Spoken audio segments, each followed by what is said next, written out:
Study पर आपका बहुत बहुत स्वागत है। मैं समृद्धि सिंह आज फिर से आपके लिए लेकर आई हूँ सीटेट 2016 का बेहतरीन सा प्रैक्टिस सेट अपना ये रहेगा फोर्थ रहेगा आज। हाँ, फोर्थ है। तो लेक्चर फोर्थ में आपको अटेंड होना बहुत ही आवश्यक है, क्योंकि आपको जितनी अच्छी प्रैक्टिस रहेगी उतना ही अच्छा आप वर्क कर पाओगे। इसलिए आगे चलते हैं, क्वेश्चन देख लेते हैं। आज है देखते जटिल परिस्थिति का क्वेश्चन नंबर 8। जटिल परिस्थिति को संसाधित करने में शिक्षक बच्चों की सहायता कर सकता है। कैसे कर सकता है शिक्षक सहायता, ये आपको बताना है।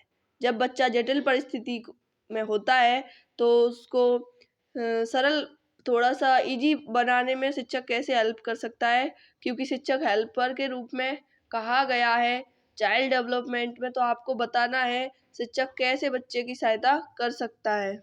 ये आपकी पेडागोजी रख दी है इधर, तो ध्यान से देखिए। ऑप्शन नंबर ए, प्रतियोगिता को बढ़ावा देकर और सबसे पहले कार्य पूरा करने वाले बच्चे को पुरस्कार देकर। ऑप्शन बी, कोई भी सहायता न देकर जिससे बच्चे अपने आप निर्वाह करना सीखें। या ऑप्शन नंबर सी, उस पर एक भाषण देकर, लेक्चर देकर काम हो जाएगा क्या बच्चे का। तो ऑप्शन नंबर डी, कार्य को छोटे हिस्सों में बांटने के बाद निर्देश लिखकर। ध्यान से देखिए और बताइए ऑप्शन। तो आपका ऑप्शन रहेगा डी। क्यों? क्योंकि कार्य को छोटे, मैंने भी बताया है, ये तो मोटिवेशन वार्ता में जब भी कभी बड़ी चीज, ऐसी कोई बड़ी चीज जिसको आप देखकर आपको डर लग रहा हो, या कोई बड़ा कोर्स है या बड़ा एग्जाम है, तो आपको सिलेबस खत्म करना है, तो कैसे करें? टाइम से पहले। तो बड़ी चीज को छोटे छोटे टुकड़ों में तोड़ दीजिए और अच्छा सा मोटिवेशन ले लीजिए, हो जाएगा काम आपका। तो छोटे छोटे टुकड़ों में तोड़ दीजिए, यही तो ये बता रहे, कार्य को छोटे हिस्सों में बांटने के बाद निर्देश लिखकर हो जाएगा बच्चे का काम। ठीक है, आगे चलिए।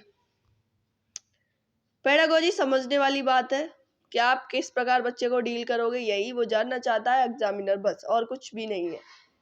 शिक्षार्थियों से क्वेश्चन नंबर 9, शिक्षार्थियों से यह अपेक्षा करना है कि वे ज्ञान को उसी रूप में पुनः प्रस्तुत कर देंगे जिस रूप में उन्होंने उसे ग्रहण किया है। ये कैसी बात हुई, ये बताओ। ये आपसे पूछा जा रहा है। ऑप्शन ए अच्छा है, क्योंकि यह शिक्षक के लिए आकलन में सरल है। या ऑप्शन नंबर बी, एक प्रभावी आकलन युक्ति है। या ऑप्शन नंबर सी, समस्यात्मक है, क्योंकि व्यक्ति अनुभवों की व्याख्या करते हैं और ज्ञान को ज्यों का त्यों पुनः उत्पादित नहीं करते। ऑप्शन नंबर डी, अच्छा है, क्योंकि जो भी हमारे मन में है हम उसे रिकॉर्ड करने लगते हैं। तो यहाँ पे अच्छा है क्योंकि ये शिक्षक के लिए आकलन में सरल है, ये तो कोई बात नहीं हुई, ये तो नेगेटिव वर्ड है, आकलन और सरल। और ऑप्शन नंबर बी, एक प्रभावी आकलन युक्ति है, तो ऐसा भी नहीं है। और ऑप्शन नंबर डी अच्छा है, क्योंकि जो भी हमारे मन में है हम उसे रिकॉर्ड करने लगते हैं, ये भी नेगेटिव वर्ड में आ रहा है, रिकॉर्ड करने लगते हैं और मन में वो फलाना ढिकाना है। तो ऑप्शन नंबर सी, समस्यात्मक है। ये तो ठीक है, समस्यात्मक है, प्रॉब्लम तो है और सॉल्व भी आपको ही करनी है, क्योंकि आपको प्रॉब्लम सॉल्वर बोला गया है। क्योंकि व्यक्ति अनुभवों की व्याख्या तो करता है और ज्ञान को ज्यों का त्यों पुनः उत्पादित नहीं करता। क्या होता है कि कोई ज्ञान अगर मुझे है तो मैं आपको ट्रांसफर कर दूंगी, क्या मैंने नया ज्ञान बना दिया? नहीं, मैंने भी कहीं से सीखा है, आप तक ट्रांसफर कर रही हूँ, ये सब है। तो आप भी कभी सीखोगे, कहीं से सीखोगे, आप भी किसी को बताओगे तो वो ट्रांसफर हो जाएगा, लेकिन क्या सच में आपने ज्ञान को उत्पन्न किया? जी नहीं। तो इसलिए ऑप्शन नंबर सी, समस्या तो है, प्रॉब्लम आपको ही सॉल्व करनी है, बट कुछ अनुभवों, जो आपके एक्सपीरियंसेस है, उनको व्यक्त कीजिए, उनकी व्याख्या करिए, आपका काम हो जाएगा, कोई दिक्कत वाली बात नहीं है। चलिए, ऑप्शन नंबर 10, जब शिक्षार्थियों को समूह में किसी समस्या पर चर्चा का अवसर दिया जाता है तब उनके सीखने का चक्र क्या होता है? जैसे कोई सभा मान लीजिए, उसमें बच्चे को बोलने को बोला जा रहा है, स्टूडेंट से बोला जा रहा है बोलो तुम कुछ भी बोलो, तुम्हें मतलब क्या लगता है, कुछ समस्या कोई प्रॉब्लम दी गई है उस पर चर्चा करने को बोला गया है, तो अवसर दिया गया है, उसको मौका दिया गया है, तब उनके जो सीखने का चक्र जो चल रहा है वो उसमें क्या है, बेहतर होता है। ऑप्शन कह रहा है ऑप्शन ए बेहतर है ये, या ऑप्शन बी स्थिर रहता है, या ऑप्शन सी अवनत होता है, या ऑप्शन डी समान रहता है। बताइए क्या होता है इसका।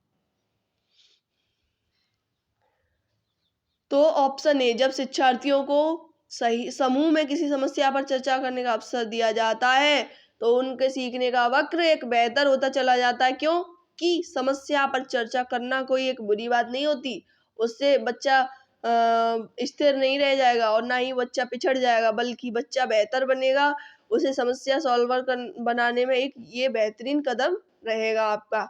चलिए आगे बढ़ते हैं। विकास की गति एक व्यक्ति से दूसरे में भिन्न होती है, ये बात बिल्कुल सही है, किंतु अब क्या कह रहा है, किंतु बट यह एक डैश नमूने का अनुगमन करती है। तो ऑप्शन ए एड़ी से चोटी तक, ऑप्शन बी अव्यवस्थित, ऑप्शन सी अप्रत्याशित, या ऑप्शन डी क्रमबद्ध और व्यवस्थित। तो ऑप्शन डी इसमें राइट आंसर। विकास की गति एक व्यक्ति से दूसरे में भिन्न होती है, ये तो हम पढ़ते आ रहे हैं।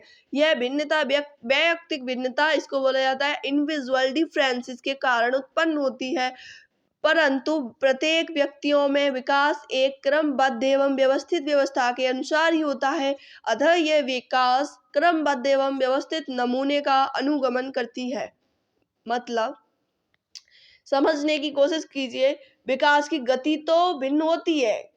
क्या मतलब भिन्न, कोई पहले सीख गया, कोई थोड़ा बाद में सीख जाएगा, भाई कोई दिक्कत वाली बात नहीं है, लेकिन होगा विकास एक ही क्रमबद्ध व्यवस्थित व्यवस्था में। जो व्यवस्था ईश्वर ने बनाई है, सब लोग छोटे होंगे और फिर उसके बाद बचपन से धीरे धीरे बढ़ेंगे, बाल्यावस्था आएगी, शैशवावस्था ही नहीं रह जाएगी। शैशवावस्था सबके लिए है तो सबको आएगी, शैशवावस्था के बाद बाल्यावस्था सबके लिए है, सबको आएगी। ये एक व्यवस्था ईश्वर ने बनाई है, तो ये व्यवस्था सबके लिए है, ठीक है। तो यही यहाँ पे बताया जा रहा है कि ऐसा तो नहीं है कि विराट कोहली का बालक है तो सीधा दौड़ने लग जाएगा फील्ड में, नहीं ना, जन्म लेने के बाद उसको भी शैशवावस्था आएगी, उसको भी बाल्यावस्था आएगी, ये सब यहाँ पे बताया जा रहा है, ठीक है। विकास के लिए अगला क्वेश्चन कह रहा है, विकास के लिए निम्नलिखित में से कौन सा एक उचित है। विकास क्या है, मतलब इसकी परिभाषा के टाइप में कुछ पूछा गया है, तो विकास के लिए क्या है, इसमें से क्या उचित रहेगा। ये ऑप्शन दिए गए हैं ए बी सी डी। तो ए ऑप्शन ए, विकास जन्म के साथ प्रारंभ होता है और समाप्त होता है। तो हमने पढ़ा है, हमने तो ऐसा नहीं पढ़ा, हमने तो ऐसा पढ़ा है कि विकास जन्म के साथ से, जन्म से पूर्व ही प्रारंभ हो जाता है, गर्भावस्था से लेकर वृद्धावस्था तक नहीं, बल्कि गर्भ से लेकर कब्र तक विकास होम टू होम तक चलता है। विकास कभी न खत्म होने वाली प्रक्रिया है, यह निरंतर होने वाली प्रक्रिया है, ऐसा हमने पढ़ा है। तो ऑप्शन नंबर ए गलत हो गया। ऑप्शन नंबर बी पे आइए, सामाजिक सांस्कृतिक संदर्भ विकास में एक महत्वपूर्ण भूमिका का निर्वाह करता है। सामाजिक सांस्कृतिक संदर्भ जो सोशियल कल्चरल थ्योरी जो है विकास में, डेवलपमेंट में एक महत्वपूर्ण भूमिका का निर्वाह करता है, ये तो सही है। वाइगोत्स्की कहते हैं ये बात कि जो सोशल में बच्चा रहकर अच्छा सीखता है, सोशलिटी और जो कल्चरल जो कुछ भी है सब ठीक है,